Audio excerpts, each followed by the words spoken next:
Dumating na po ba sa time ng inyo pong paglilingkod sa Panginoon na kayo po ay nagduda na minsan? Pinagdudahan nyo yung kapangyarihan ng Diyos. Minsan ba dumating sa punto na nung dumating ka sa matinding mga pagsubok ay natanong mo na minsan, talaga nga bang totoo ka, Panginoon, sa buhay namin? And sometimes, tinatanong natin ang Diyos sa ating sitwasyon, sa kondisyon ng ating buhay na mayroon tayo, sa mga nangyayari, sa mga kaganapan, tinatanong natin, totoo ka nga ba, Panginoon? Dumating na po sa point na ganun po ang inyong sitwasyon sa buhay. Meron pong ganon sa nangyayari, na minsan nagdududa ka sa kakayahan ng Diyos, mga kapatid.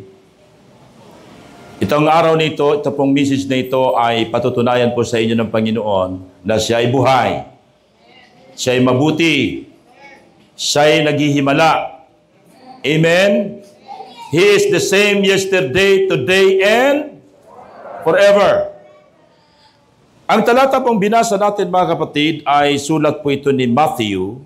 Si Matthew po ay meron po siya po ay one of the disciples of Jesus Christ. He is the tax collector. Si Matthew, sa BIR po siya nagtatrabaho. At ang Matthew ito, mga kapatid, ay sumunod sa Panginoong Hesukristo. Nang sinabi ni Jesus Christ, Matthew, stand up, follow me. Sumunod na po si Matthew, mga kapatid. And then yung sulat ni Matthew ay intended, naka-address sa mga tao po, sa mga elite people of Israel. When you say elite, kasama na rin yung mga mayayaman, mga kapatid. Mga matataas ang pinag-aralan. Nung si Matthew po ang sumulat nito. In-address ni Matthew sa mga taong marurunong, taong mga magagaling, taong mga may kaya at mayayaman sa buhay. Doon po ito in-address ni Matthew. And then sabi rito, mga kapatid, ang Matthew ay meron pong itong chapter na ito natin binasa ay meron pong tatlong structures. Structure po ng text, ito pong pagkahati-hati po ng talata. Verse 1 hanggang verse 10, pinakita rito ni Matthew the resurrection of Jesus Christ. Yung pong verse 1 hanggang verse 10, mababasa natin yung resurrection of Jesus Christ. Na si Jesus ay nabuhay mula sa mga patay. Nasaan siya nagpakita kay Mary Magdalene, mga kapatid. So, he resurrected from the dead. He rose from the dead. Verse 11 to verse 15, the report of the guards. Kasi hindi lang sila Mary ang nakakita na si Kristo ay wala na sa libingan, pati yung mga gwardya ng Roman Empire ay nakita nila kung paano lumindol, kapatid, gumulong yung bato at nabuksan ang libingan at umalis na ang ating Panginoon doon. Kaya lang yung report ng mga guards sa pinakapinuno ng Israel at sa pinuno ng Roma ay iniba po nila. Sinabi nila na gawa tayo ng fake news. Kaya yung fake news, noon pa po may fake news na. Amen po ba? Yan. Gawa tayo ng fake news, sabihin natin kinuha ng mga alagad, ninako ng mga alagad ang bangkay ni Jesus. But the truth, the reality, hindi po ininakaw ng mga disciples ang bangkay ni Jesus. Si Kristo talaga ay muling nabuhay mula sa mga patay. Pakisabi sa katabi mo, buhay si Jesus. Hanggang ngayon. Amen ba, mga kapatid? Buhay si Jesus hanggang ngayon. Verse 16 to 20, ito po yung ating i-discuss this morning, the Great Commission of Jesus Christ. Why the Great Commission? Sa panahong ito, ang ating Panginoong Hesukristo, mga kapatid, pagkatapos niya mabuhay mula sa mga patay, ang Panginoong Hesukristo natin ay nagpakita sa mga disciples. He appeared to many disciples, to 12 disciples, to 11 disciples. Nag-appear din ang Panginoon sa 120 disciples. Nagpakita rin si Jesus Christ sa more than 500 disciples. Kaya hindi natin pwedeng sabihin peki ang pagkabuhay ng ating Panginoong Hesukristo. Totoong siya'y buhay. Amen? Buhay ba si Jesus? Ayan. Pagkatingnan niya po sa mga mukha ng inyong katabi, parang hindi naman buhay. Pastor, parang namatayan. Ayan, buhay po ang ating Panginoon. The very unique of our faith, Christian faith, compared to other religion, ang ibang mga relihiyon, ang kanilang sinasampalatayanan na buhay, namatay hanggang ngayon patay. And diehard sila sa mga doktrina na dala ng mga religious leaders and mga leader ng mga imperyo, mga kapatid. Yung mga conquerors na buhay na matay hanggang ngayon sila ay patay. Ang katotohanan sa lahat ng mapalad at pinakamapalad ay ikaw. Bakit? Nanampalataya ka sa isang Diyos na hindi patay. Siya'y muling nabuhay. Palapakan natin si Jesus. Kaya kung may pinakamasayaman sa balat ng lupa na nabubuhay sa daigdig na ito, ang mga Kristiyanong totoo. Kasi ang ating Kristong sinampalatayanan ay buhay. Siya'y muling nabuhay. Hallelujah. Sabi ni Jesus Christ sa kanyang mga alagad, pumunta kayo sa Mount of Olive, sa bundok ng mga olibo, at makipagtagpo ako sa inyo ron, kasi magpapaalam na ako dahil hindi ako mananatili sa daigdig, dahil ako'y hindi taga-daigdig, ako'y taga-langit. Naniniwala ba kayo si Kristo ay galing sa langit? Ang sabi ni Jesus, nanatili lang sa dito ng 33 years. Pagkatapos ng 13 taong siya'y nanatili dito, kapatid, ay aakyat na siya sa langit. Sapagkat sabi ni Kristo, my kingdom is not of this world. My kingdom is in heaven. Can you say amen? Siya'y aakyat dun sa langit. At ang promise ng Panginoon, kapag ako'y nasa langit, ano ang aking gagawin? Ipaghahanda ko kayo ng inyong titirhan. Libre. Walang down payment.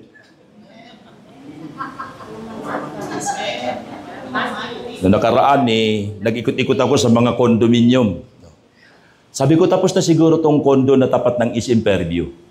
Natatraffic kasi ako papunta sa East Imperview Sabi ko, alamin ko nga kung magkano ang isang condo unit dyan.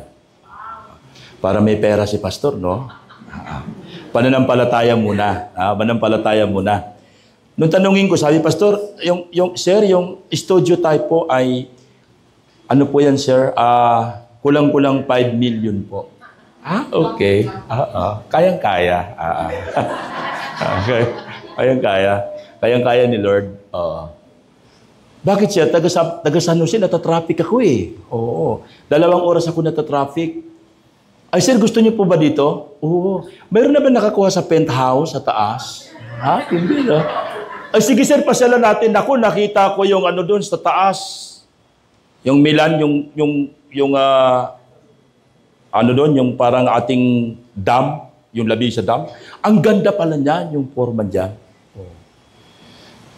Sabi ko, Lord, ang mahal ng kondo sa daigdig, pero wala pa akong nakitang ginto ang materialis. Pero yung promise mo sa amin sa langit, ginto po ang materialis. For I go to my Father in heaven and prepare a place for you, mansions in heaven. Kapag ako'y nandoon na, babalik ako, tukunin ko kayo. That's the promise of Jesus Christ. Sabi ng Lord, pumunta kayo doon. Then pumunta ang mga disciples. Ito po ay muling pagkabuhay ni Kristo. Pagkatapos na siya ay muling nabuhay na. Nagpakita sa mga disciples. Hindi para bilang isang multo. Siya ay nag-appear bilang isang Diyos na nagkatawang tao na buhay na muli mula sa mga patay. Kumain na kasama ang mga disciples. Nakipagkwentuhan mula sa mga disciples, kapatid. At nung sila'y nandoon na sa Mount Olive, ano sabi rito sa verse 16? Now the 11 disciples went to Galilee to the mountain of which had Jesus directed them. And when they saw Him, they worshiped Him. Anong gagawin mo pag literal nakita mo si Kristo?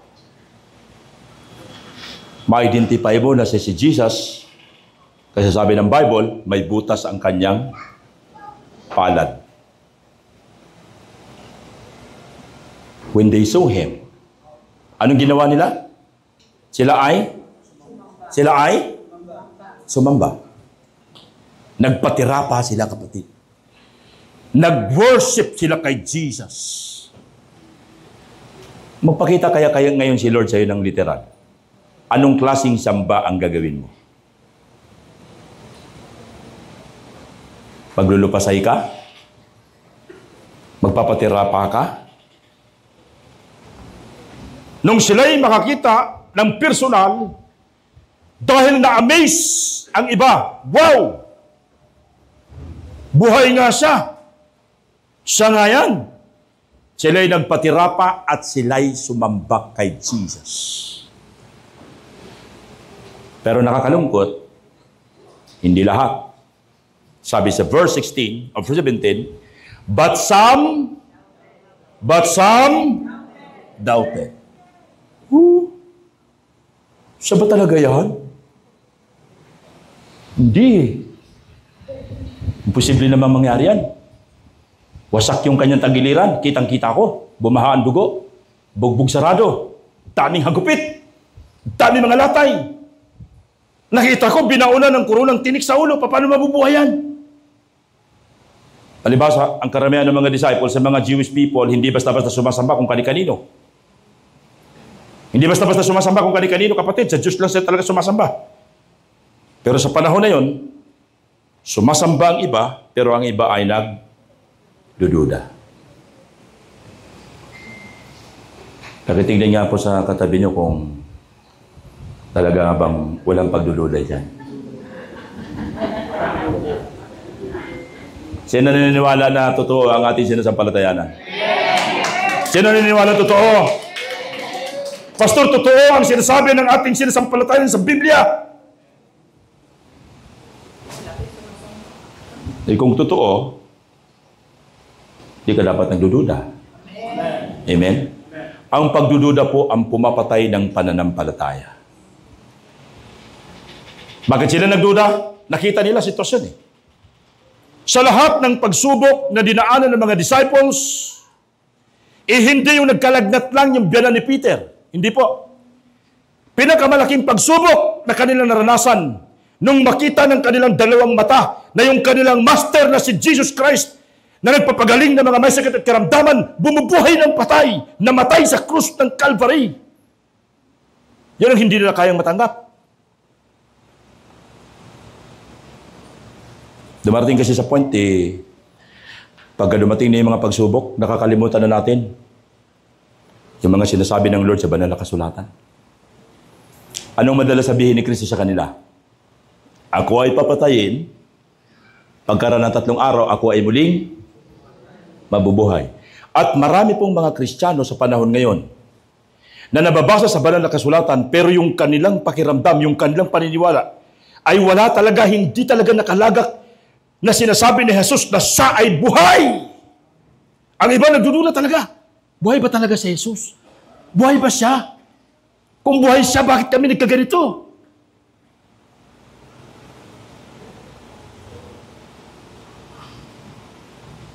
Kanginang umaga po, may nakausap ako eh. Sabi niya, Pastor, na-realize ko sa lahat ng nangyari sa buhay ko, pinakahuling nangyari sa buhay ko, nawasak yung family ko.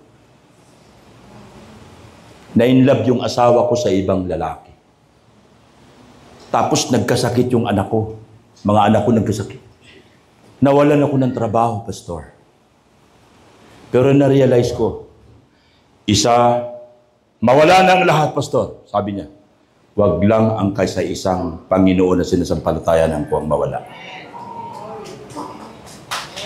Sabi niya kanina. At nandito siya ngayon.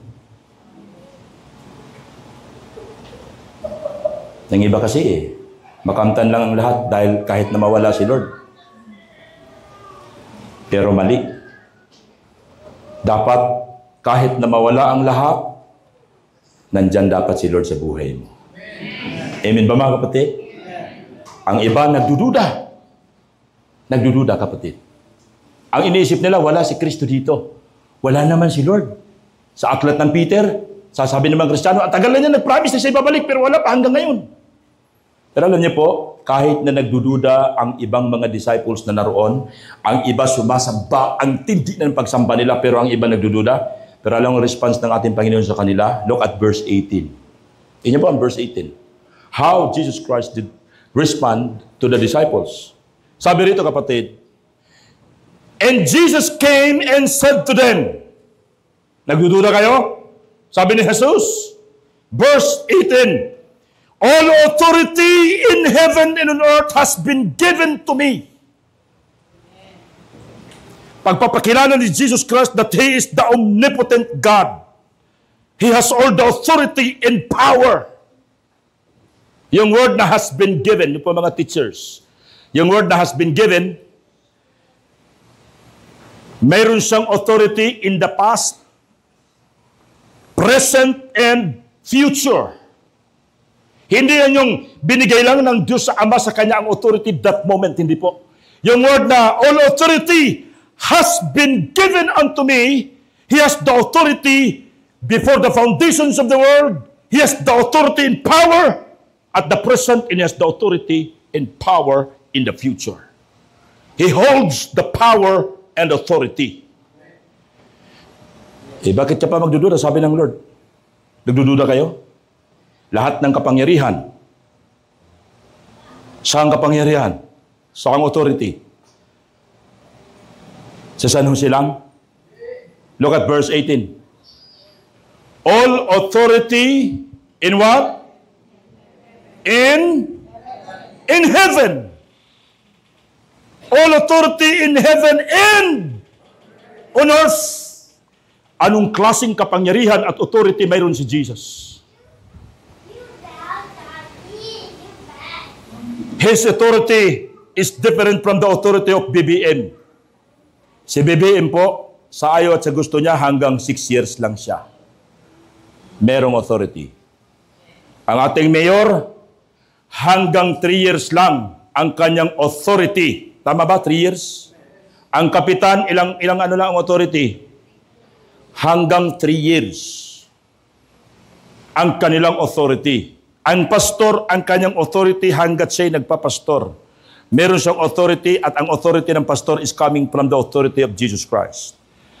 But the authority of Jesus Christ, the power and authority of Jesus is from authority in heaven. Imagine niyo po, si Jesus Christ ang may authority sa langit. Lahat ng mga anghel sa langit sumasamba kay Jesus. He has the authority and power on earth. Powerful ba si Jesus? Amen. Makapangyarihan ba si Jesus? Amen. Makapangyarihan pa si Jesus kaysa sa congressman natin, sa ating presidente. Kahit kay Trump, kahit kay Putin, mas makapangyarihan ang ating Panginoong Hesukristo sapagkat ang kanyang authority sakop ang buong universe, sakop ang buong kalangitan, mga kapatid. Sakop ang buong kalupaan. Ito yung pambubutata ni Jesus sa mga taong nagdududa, sa mga disciple na nagdududa kung sino siya. Musta ang pananampalataya mo? Pinagdududahan mo ba minsan si Lord? Hindi dapat. Matapos sabihin ni Jesus Christ patungkol sa kanyang kapangyarihan, sa kanyang authority, He gave the Great Commission. And what is the Great Commission? Verse 19, pakibasa nga po ng malakas. Ang verse 19, sabay-sabay natin basahin. Sabi dyan, ano sabi dyan?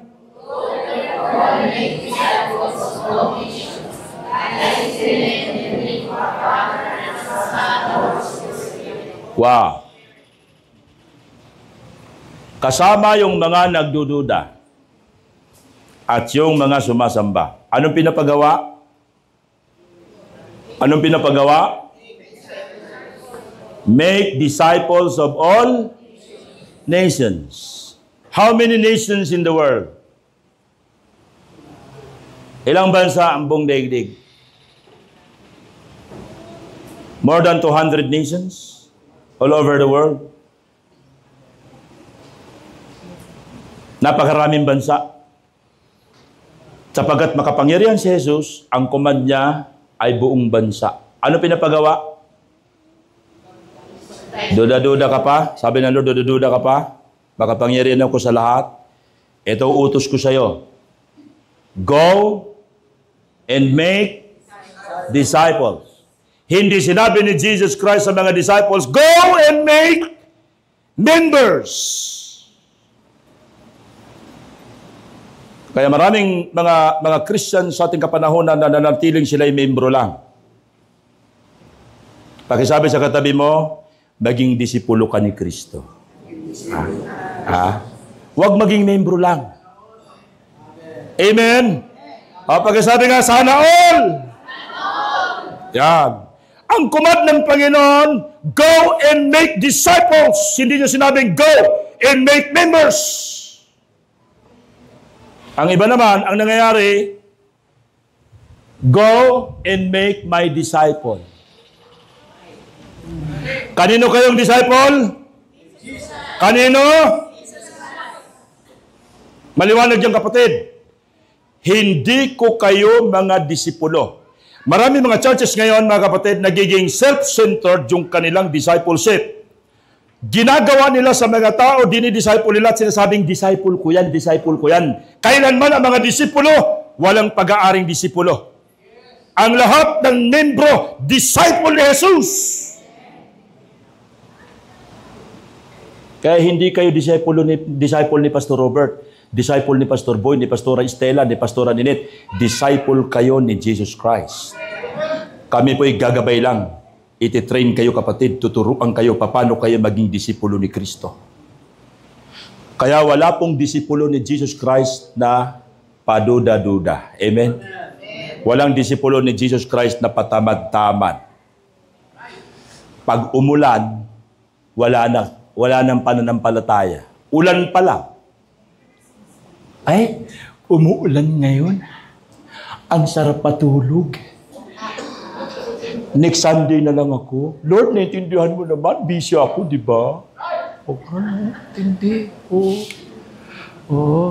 Ang iba naman, ay, ngayon lang ako makakapaningin ng aking mga pautang. Hindi mo na ako magsisimba. Pakisabi sa katabi mo, wag kang ganyan. Alalahanin niyo po, may pananampalataya ba kayo kay Jesus Christ? Tumanggap kayo kay Jesus? Disipulo ka ni Jesus. At ang utos ng Panginoon Jesus Kristo sa lahat ng kanyang mga disciples, go! Hindi na sinabi, stay! Ano sabi ni Jesus? Go! Anong gagawin? Make disciples of all nations. Ang tanong, kamusta ang ating bansa? Na-disciple ba natin ang ating bansa?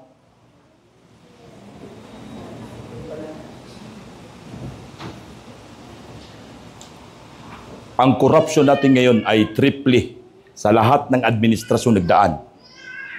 Based yan sa report, kapatid, ng mga nasa finance ng ating bansa. Ang utang ng Pilipinas ngayon, kung hindi kayo aware, nasa 16 to 17 trillion dollars. Ang bawat Pilipino may utang na pong 150,000 ang bawat Pilipino. Ang tanong, na-disciple ba natin ang ating bansa? Pastor, hindi ko nga na-disciple ang nakasama ko sa bahay. Ayun lang. Kasi dapat ang mga kasama mo sa bahay, ang target mo, wag muna yung Malaysia, wag muna Indonesia, wag muna Pakistan. Ang targetin mo muna, sino yung mga kasama ko sa bahay. Ang aking mga pamangkin nandyan, ang aking anak nandyan, ang aking asawa nandyan.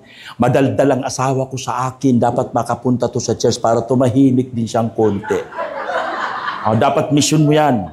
Ang asawa ko matindi, tumagay, grabe sa pagtagay, nag-iisabong pa ang asawa ko. Dapat target ko yan. Sinabi ko sa inyo kanina, kakwentuhan ko kanina kapatid na yung nawasak ang kanyang family, wala na siyang panahon kay Lord. Puro trabaho, puro trabaho, puro trabaho. Mabait ang Panginoon, may pagkakatok. Amen? May pagtatapik. Anak, nakalimot ka na. Anak, may pinapagawa ako sa iyo. Anak, buhay ako. Amen? Buhay ako. Mga kapatid, sabi ni Jesus Christ, "Go therefore and make disciples of all nations."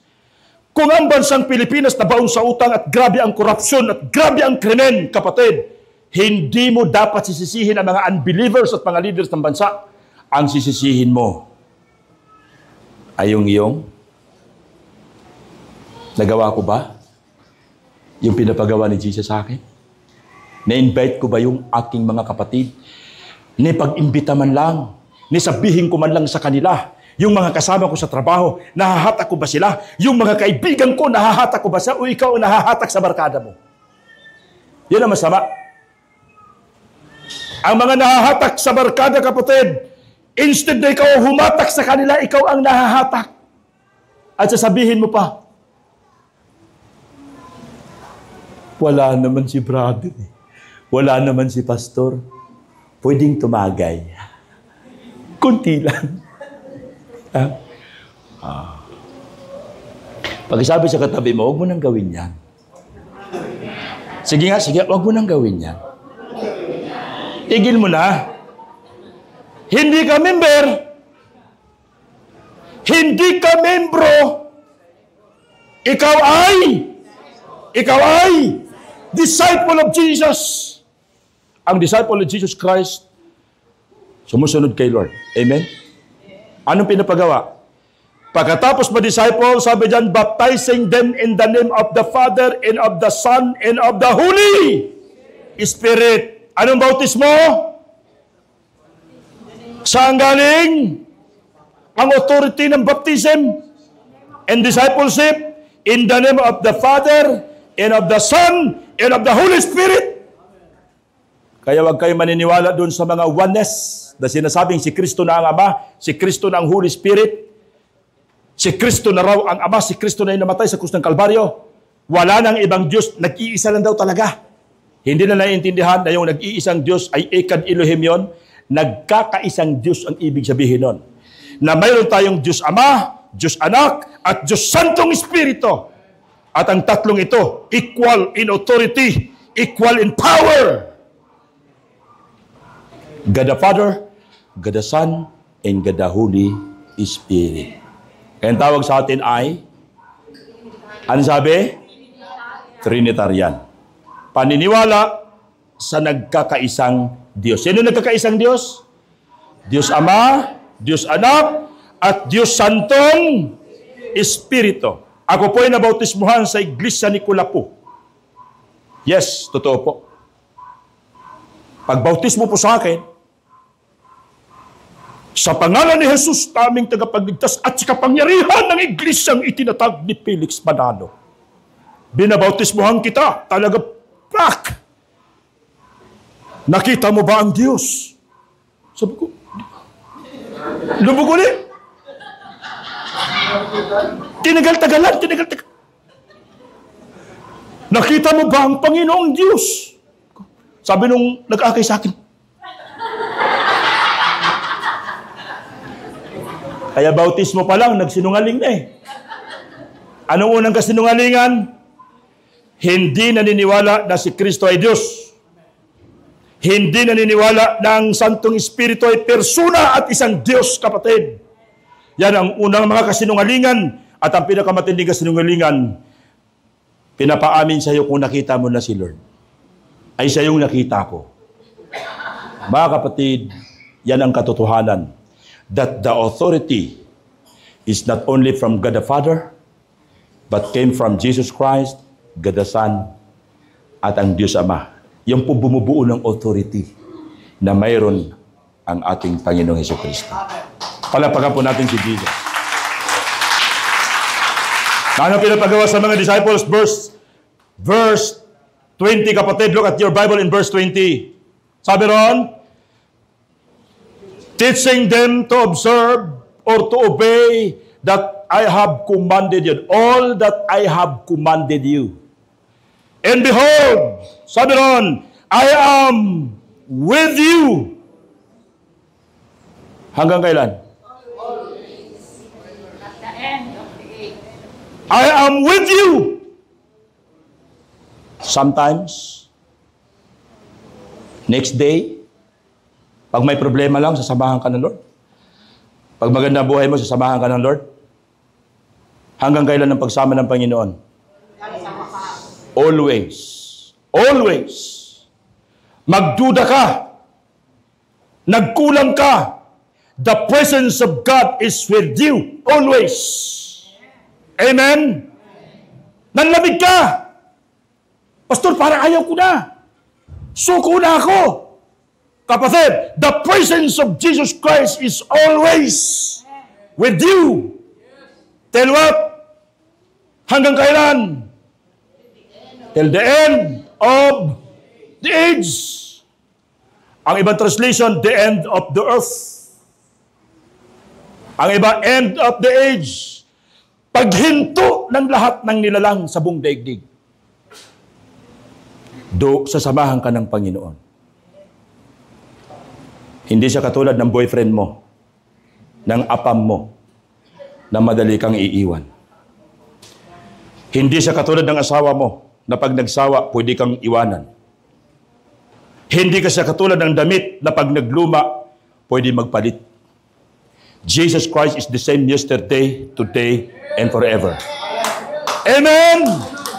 He is the same yesterday, today, and forever. And I am with you always. Always.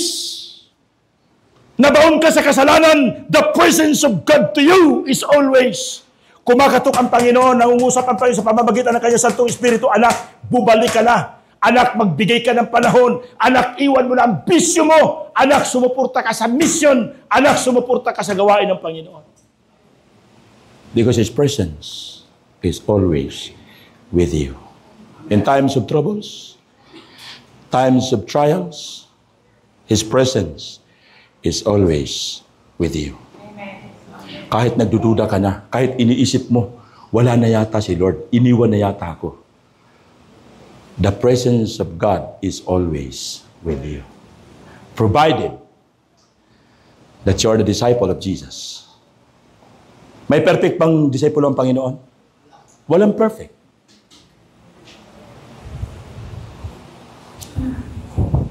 Si Peter lang eh. Yabang pa ni Peter. Parang si Pastor Robert. Yabang eh. Sabi ng Lord, papatayin ako. Ihahabla ko ng mga elders ng simbahan. Papatayin ako ng Roman soldiers. Sabi ni Peter, Lord, hindi pwede mangyari sa yan. Dadaan sila sa bangkay ko. Tindi ni Peter, no? Akala niya, obra yung itak niya. Sabi ni Lord, alam kasi ni Jesus Christ, He is the all-knowing God. Alam niya ang future, alam niya ang hindi pa nangyayari, alam niya. Sabi ng Lord, Peter, tigilan mo nga, huwag kang yayabang-yabang. Bago nga tumilaok ang manok mamayang madaling araw, ipagkatuwa mo ko eh. Hindi, Lord, hindi. Tutuhanan ko yun. Pero nangyari ba? Nangyari. Walang disciple ng Panginoon na okay lahat. Dumarating talaga sa punto na may pagsubok ka. Dumarating talaga sa punto, kapatid, na may pagsubok ka sa family, may pagsubok ka sa asawa, sa anak, may pagsubok ka sa trabaho. Smooth naman nung una, pero bakit ngayon may mga pagsubok na? Kasi hindi po lahat, kapatid, dadaan tayo palagi sa bed of roses. Ang roses, merong mga tinik. Bago mo mapitas ang roses, nakikita mo muna ang mga tinik. But the promise of Jesus Christ to every disciple, I am with you always. Nawalan ka ng trabaho, I am always with you. Nawalan ka ng mahal sa buhay, I am always with you. Nawalan ka ng kaibigan, I am always with you. Nawalan ka ng pag-asa, I am always with you. Till what? Till the end of the age. Iniwan ba ng Panginoon mga disciples? Hindi niya iniwan, kapatid. Kaya naman ang mga disciples, kahit pugutan sila ng ulo, bawal iwala sa kanila yon. Bakit? Ang kamatayan para sa kanila ay wala na pong kwenta. Hindi na nila pinag-aaksayan ng panahon ng kamatayan. Hindi na sila natatakot sa kamatayan. Bakit? The promise of Jesus Christ, I am the resurrection and the life. he who follows me, he who believes in me, even if he dies, he shall live again. Anong kapangyarihan? May sakit. Anong kapangyarihan? Mayroong sakit? May sakit ka, cancer? Sasabihin mo, Pastor, wala na akong pag-asa. Stage 4 na ako. Stage 4 ka lang pala eh. Ang mamamatay sa'yo, physical lang. Pero ikaw ay muling bubuhay ni Kristo.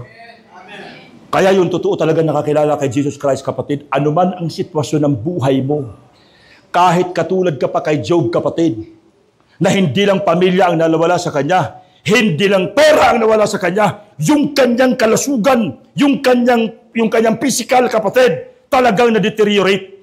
Nagkasakit si Job. Pero sabi ni Job, hubad akong pumunta sa daigdig nito. Hubad akong babalik kay Lord. Purihin ang pangalan ng Panginoon. Wow! Kaya mga disciples, si Paul pinugutan ng ulo. Si Peter pinakong patiwarik. Mababasa niyo sa church history. Nirape mo na yung asawa ni Peter, kapatid. Nirape mo na sa harapan ni Peter. Tapos papako si Peter sa krus. Sabi ni Peter, huwag niyo akong igaya sa aking master. Ipako niyo akong patiwarik. Nung una, pinagkatuwa pa si Kristo eh. Nung nakilala niya na nabusan si Jesus Christ, hindi na niya pinagkatuwa si Kristo. Kapatid, sabi ni Peter, ipako niyo akong patiwarik. Imagine niyo po, nakadipa ang dalawang paa ni Peter. Nakatuwad si Peter na ganyan, pabulusok sa lupa. Pinako ang kanyang kamay, pinako ang kanyang ulo. Baon yung pako sa ulo ni Peter, kapatid. Namatay si Peter. Hanggang kamatayan, kapatid, walang makakapaghadlang sa'yo. Kahit na ang kamatayan. Dahil ang kamatayan, walang kapangyarihan sa lahat ng naniniwala kay Kristo. Dahil at ng mga disciple na naniniwala kay Jesus Christ, siya'y muling bubuhayin. Anong dahilan? Para maglaylo ka sa gawain ng Panginoon. Kung ang mga promises ng Panginoon ay totoo. Amen ba mga kapatid? Provided, sabi rito, teaching them to observe all that I have commanded you. Sa ibang translation, teaching them to obey. Kayo po ba'y masunurin? Masunurin po ba kayo? Amen. Masunurin po kayo mga kapatid? Ba't parang hindi kayo makapag-amen? Sino dito masunurin? Taas ang kamay. Oo, yan. Yung iba hindi makapagtas para may kulani. Anong susundin natin? Ano susundin? Sabi dyan? Ano sabi dyan? Ano susundin? Teaching them to observe, to obey all the commandments of Jesus Christ. Ano ang pinaka-commandments ni Jesus Christ? Ano pinaka-command? Ano pinaka-command? The greatest commandments. Love the Lord your God with all your heart, with all your soul, with all your strength, with all your might, with all your soul. Ang pangalawa, love your neighbor as you love yourself. Bakit kinumand ng Panginoon, go and make disciple? Kasi nga, mahal ni Lord ang mga tao. Amen? Kung mahal mo mga kamag-anak mo, hahayuin mo sila, i-invite mo sila, sisiran mo sila patungkol kay Jesus Christ. Kung mahal mo ang asawa mo, hindi mo sasaktan ng asawa mo. Ano sabi nga ng Panginoon sa Ephesians? Ano sabi ng Panginoon? Ephesians, kapatid, chapter 5. Husband, love your wife as Christ loved the church and gave Himself up for you. Hindi sinabi ng banal na kasulatan, husband, kill your wife as the elders of the church, as the Roman soldiers kills Jesus or killed Jesus. Hindi. Kami mag-asawa mga kapatid, kahit asar na ako. Yes, dumating sa point na gusto ko lang sapakin. Pero naalala ko pa rin yung sinasabi ng Lord, love your wife as Christ loved the church. Binigay niya ang kanyang buhay, kapatid. Oo, ngayon, kapag may sermon, ngiti na lang po ang ginaganti ko. Ang ganda mo talaga mo. Ay, nakamagod. Oo. Pero hindi mo na pinapatulan. Amen? Kasi mahal mo ang asawa mo.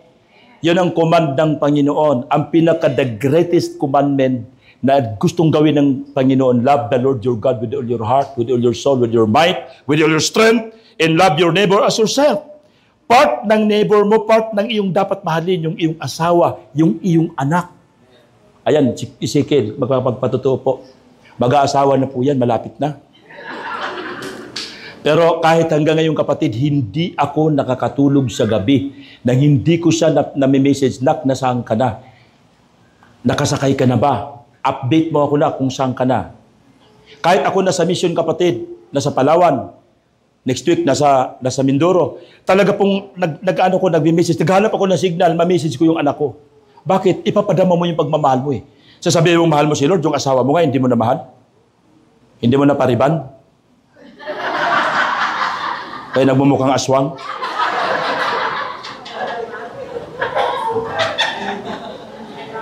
Ako mapag-observe ako. Hindi, may promise naman ako dyan bago ma-October, may pariban na.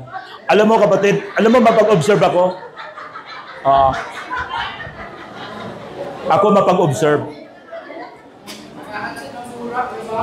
May mga lalaking pormadong-pormado. Machong-macho eh. Pero yung kasama parang tita, parang, di ba, parang lula na niya ang kasama. Sabi ko, hindi na balance. Ang gandang tignan yung kasama mo, parang dalaga pa rin. Diba? Diba, ma'am? Love you. Huh?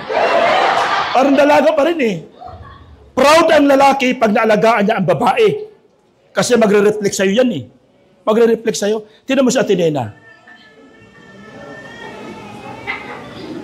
Magaling mag-alaga si Pastor Boy. Diba, parang dalaga pa rin si Atenena. Hindi na-lose siya. Tignan mo si Ate Aisa. Mga ngiti na Ate Aisa. Magaling mag-alaga si Kuya Jason. Di ba? Mga kapatid, tignan niyo po. Ang hirap sabihin, mahal ko si Lord. Napabayaan ng anak. Hindi nga naakay sa Panginoon. Mahal ko si Lord. Nasapak ang asawa. Kahit sapakin mo pa yan, kapatid, hindi tatahimik yan. Ipinanganak ng talagang ano yan. Aminin na natin, may common denominator yan mga yan. Oo. Kahit nga mga pipi, ang daldal din pala eh. Alam mo daldal mga pipi? Ay, kita na ako mga kapatid. Oo. Kaya walang ligtas. Oo. Mga kapatid, sabi ng Lord, teaching them to obey of all that I have commanded you. Ano pa ang pangalawang teaching ng Panginoon? Arise! For mission. Amen ba mga kapatid? Disciples, huwag kayo magduda. Arise for the mission. Go to all the world.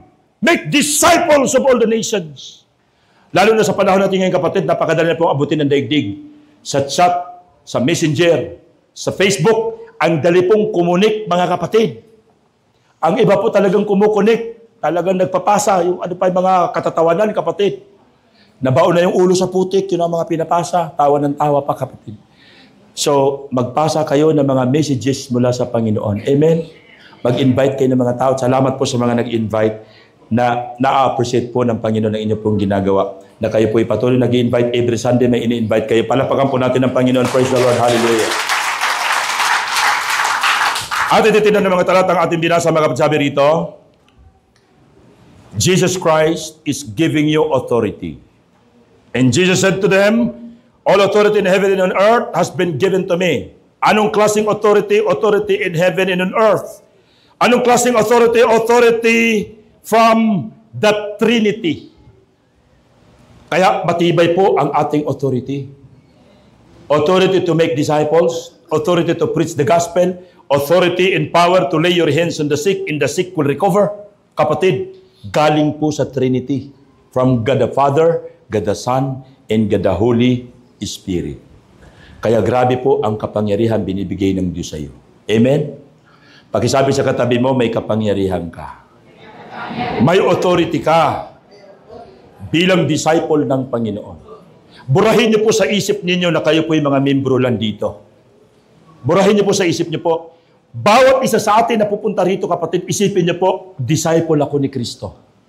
I am the disciple of Jesus Christ, that I have the authority na magpalayas ng mga masamang espiritu. Mark chapter 16, beginning from verse 17, sabi roon, in the signs will appear, in the signs, those who follows in the name of the Lord Jesus Christ, sabi roon, in the signs shall follow those who believe in the name of the Lord Jesus Christ. If you lay your hands on the sick will recover. You will cast out demons, and you will speak with new tongues. Yan ang mga sinyalis, kapatid, mayroon kang kapangyarihan. Imagine niyo po, mayroon kang kapangyarihan magpalayas ng mga demonyo. Ang demonyo talagang, ang kulit yan. Talagang bibigay ng mga pagsubok yan. Pero dapat po, ang mga anak ng Diyos marunong magpalayas ng masasamang espiritu. Can you say amen? Yan. You are not only the member of this church, but you are the disciple of Jesus Christ. Amen? Disipulo ka ng ating Panginoon. Praise the Lord. Pangalawa, kapatid, sabi rito, Jesus Christ is giving you His promise. Teaching them to observe of all that I have commanded you. And behold, I am with you always to the ends of the earth, the age. Promise to His presence, His presence will be with you always to the end of this age. Panghawakan po natin ito. Mayroon kang kapangyarihan at authority, pero ang pinakamatindi, kasama mo ang makapangyarihan sa lahat. Amen. Si Jesus. Sama na mo sa business mo, kasama mo sa trabaho mo, kasama mo sa buhay mo, ang ating Panginoong Hesukristo. Sabi rito, kapatid, sa ating pong life application, Jesus Christ is giving you the mandate to arise, preach the gospel, and make disciple of all nations. Sino po ditong sure na po ang makakapunta na po ng langit? Sure na po? Sure. Pastor, sure ako. Sure ako, Pastor. Yes. Yan. Kapatid, sure ka ba na yung mga kasama mo sa bahay pupunta rin ng langit? Yung mga pamangkin mo pupunta rin ng langit? Yung anak mo, makakasama mo kayo sa langit? Ano sa pakiramdam niyo po na nasa langit kayo tapos mga mahal mo sa buhay wala? Ha? Ano pakiramdam? Malungkot. Kaya gawin natin ang command ng Panginoon. Arise! For what? Arise for the mission. Kapatid, ang ating simbahan ay isang missionary church. Nagmi-mission tayo, kapatid. Ang mga kapatiran natin, simple lang po. Ang inyo pong imi-mission, hindi ko po kayo isasama sa Palawan at sa iba pa mga lugar at sa Mindoro, kapatid.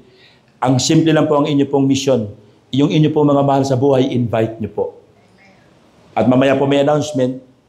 Next, first Sunday po natin ay mag-i-invite po tayo lahat. Tayo po itatayo dyan sa paligid na para mga anghel. Yung ating po mga mahal sa buhay na i-invite, sila po ang ating pauupuin.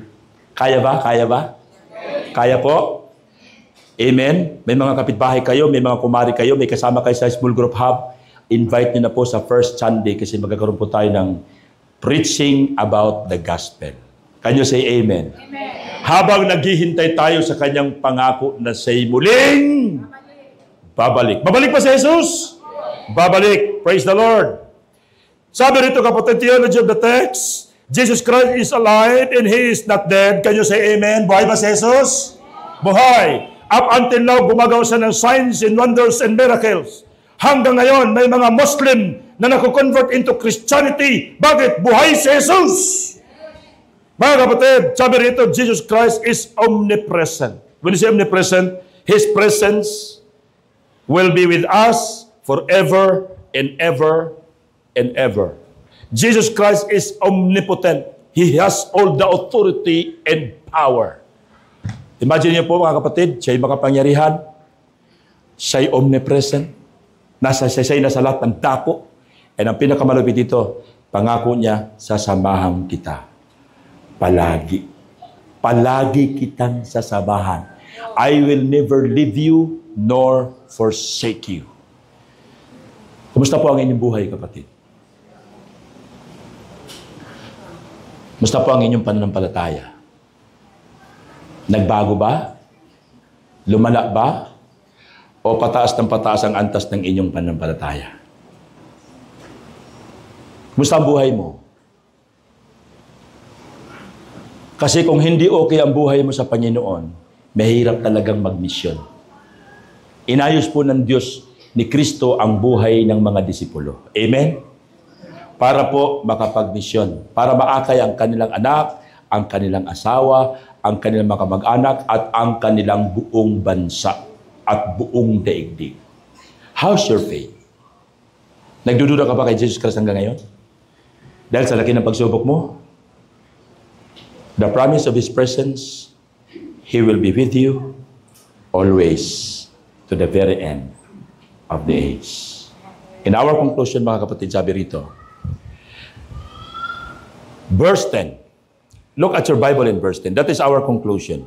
Angat lang po kayo ng konti sa verse 10. Anong sabi dyan? Basahin natin sabay-sabay. Then Jesus said to them, do not be afraid. Go and tell my brothers to go to Galilee, and there they will see me. Ano ibig sabihin niya, kapatid? Huwag kayong matakot. Go, do not be afraid. Kapatid, mga disciples kasi takot na takot sila. Nagtatago sila kasi nga pinatay na yung master nila. Ang kasunod sila ng papatayin. Pero sabi ng Panginoon, do not be afraid. Huwag kayong matakot. Huwag kayong mag-alala. And go, tell my brothers to go to Galilee. And, sabi dyan, they will see me. Ano pinakatrabaho natin, kapatid? Una, huwag tayong matakot. Bakit di tayo dapat matakot? Si Kristo ay makapangyarihan sa lahat. Bakit di tayo dapat matakot? Si Kristo sasamahan kanya palagi. At ano pinapagawa sa atin ng Panginoon? Ipamalita natin na si Kristo ay buhay. Amen ba, mga kapatid? Ipamalita mo sa kaibigan mo, si Jesus ay buhay. Ipamalita mo sa mga anak mo, si Jesus ay buhay. Si Jesus ay buhay. Amen. At sabi dyan, tell your brothers to go to Galilee, and there they will see me. Kapatid, buhay na buhay ang ating Panginoong Jesucristo. Sabihin mo, because you are not only the members of this church, you are the disciple of Jesus Christ. You are not my disciple, but you are the disciple of Jesus. Sabihin mo sa mga anak mo habang may panahon pa. Sabihin mo sa asawa mo habang may panahon pa. Sabihin mo sa mga kamag-anak mo habang may panahon pa. That they will see Jesus Christ. Face to face, makikita nila ang ating Panginoon sa kanyang muling pagparito. He is not dead. Siya'y buhay. Amen? Siya'y buhay, mga kapatid. Mahal niyo po ba ang inyong mga kamag-anak? Arise, go for the mission.